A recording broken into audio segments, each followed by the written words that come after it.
Hey everyone, thanks for tuning in today. It's Valentine's Day, so the most important thing to talk about today is, of course, cute anime girls. This isn't meant to be a tier list, but rather a collection and discussion of some of my favorite waifus. Out of all the characters in this video, senjougahara is my personal favorite.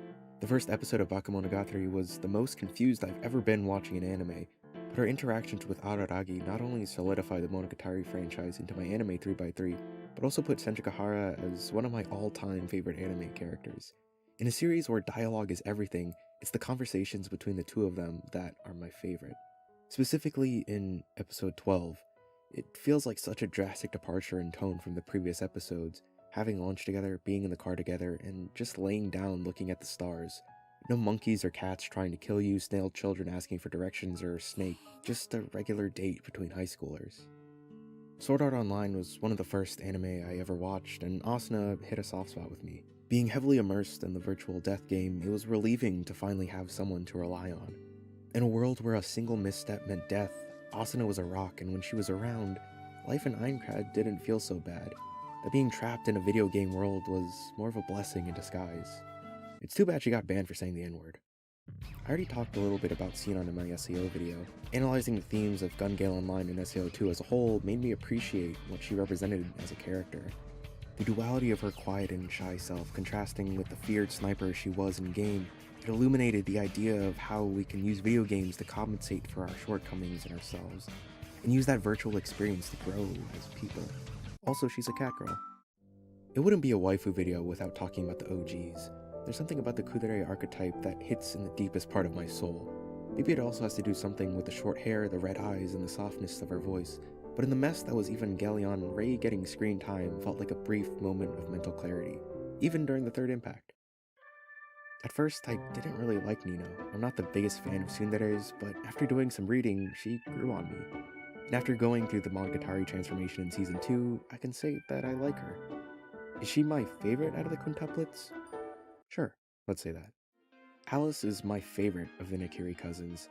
She's smug, funny, and innovative in the cutthroat world of shokugeki. Of course, the short hair and red eyes strike in my heart. Also, she has a pout to absolutely die for. Although, Megumi is really the one who stole my heart in the series, and who I would consider to be best girl. It really does feel like she's the only character that goes through meaningful character development and keeps it throughout the 5 seasons. We see her go from a nervous country bumpkin to a member of the Elite 10 and even winning the Blue Preliminaries. She has her own shoujo manga self-insert bit, and out of all the cooking done in the series, I really want to taste how she's able to highlight the flavor of vegetables. She's a ray of sunshine and needs to be protected at all costs.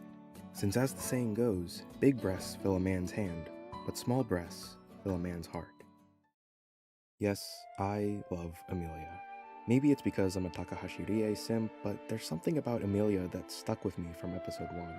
In this new world Subaru had found himself in, she became a constant. She never tried to kill Subaru and was a driving force for him to become better and do better. While Subaru did overdo it with the night stuff, the times where he could lie down on her lap and make you wish you could pause the world and have peace for a little bit before the suffering continues. The time will continue to move again, and your cursed fate awaits you. Jokes aside about yunyuns, she's probably my favorite side character in Konosuba. She's voiced by one of my favorite seiyus, Toyosaki Aki, and her being the normal one in the Crimson Magic Clan is really entertaining to watch. After showcasing how lonely she is and how she just wants to have some friends to call her own and go on an adventure on, it's really difficult to not have a soft spot for her. In a show where basically everyone has their own quirk, Yunyun's normalness is heavily appreciated. Out of the main 3 girls, Aqua and all the clips of her screaming encouraged me to actually start Konosuba. While she can be annoying at times, her airheadedness is too charming to make me dislike her. Also, camera angles. When I binged watched Attack on Titan, it took me a little into the 2nd season to realize that Krista existed as a character and would be plot relevant. I thought she would just be a throwaway cutesy character. I was too caught up in Mikasa moments that blinded me from noticing Krista as a potential pick for best girl.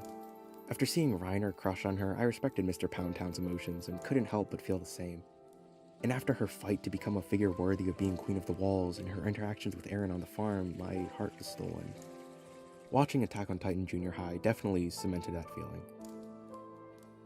Poundtown, brother. Yukino is probably my favorite character that's been played by Hayami Saori. I'm also a big fan of the Ice Queen archetype. It's her interactions, banter, and eventual confession with 8-Man that made me such a big fan. I've never felt so happy to see two fictional characters get together than I did with Oregairu. The stress, mental darkness, and pain of watching the ship needing to sail was cathartic after it was all said and done. Their date afterwards is just the ultimate icing on the cake. Apologies to all the Yui fans out there.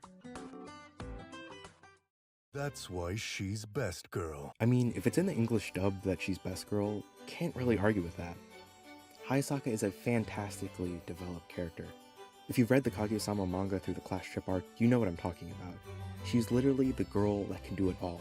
Maids, butlers, Genki girl, PC builder, rapper. Partner that with a deep voice and a blush to die for, and I'm sold. Other than the fact that Chisa has a nice body, her genuine love and passion for all things diving is really refreshing in this diving manga. In a world where everything is a drinking game and somehow dying from alcohol poisoning is non-existent, Chisa is a good reminder that Grand Blue is the best drinking manga out there. I mean diving. I hope that Chisa and Iori end up together, but who knows what direction the story will go. There are a lot of people rooting for Aina or Busujima, but Chisa was my number one in my heart from the first chapter. It's a good thing Chisa and Iori aren't blood related. I promise. I promise. Please, believe me. I read Domestic Girlfriend. I don't need this to happen again. I haven't watched Fate Go, nor do I plan on. I think she just looks pretty. I'm pretty sure it's the shoulder-length hair. Also the glasses. Also Fate Go manga alter is some of the best in the market. Also a lot of them are in full color. Also, Komi-san was one of the first manga I started reading just because of the memes and reaction images. While I dropped the manga about 100 chapters in because of slow pacing, I watched the anime and it managed to translate both the humor and social anxiety in the manga really well. Even if it takes a while, Komi is doing her best to make 100 friends, and that's something I can respect her for. Also Cat Girl. Now if Hitomi-chan gets adapted, people will have a new shark waifu to simp over. I'm planning to make a video about Rent-a-Girlfriend later and go more into detail about how I feel about each of the girls, but as the main love interest, Chizuru is a top-tier waifu. While her behavior in the Paradise arc of the manga is a bit questionable, her backstory is something that gets you rooting for her. Losing both of her parents, eventually her grandmother, and still keeping up a smile in her Rent-a-Girlfriend job, all so she can pursue her acting career, all so that she could end up with Kazuya. He gets better as a character, kinda. Sort of. He does, but then doesn't, but then does. Reiji, why do you do this? It's torture, but I'm still gonna see you next week anyway, because I'm addicted. And I can't quit.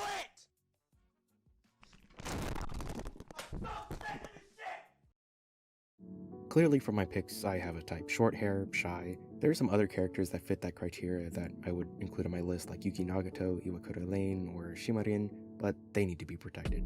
If you have any of your waifus you'd like to share, I'd love to hear about them in the comments. Only if you have 6 numbers though. That's the requirement. Anyway, that's all I have. I hope you learned a lot from today and have some nice reading material, so to wherever you are in the world, thank you so much for watching, and until we meet again, take care everyone.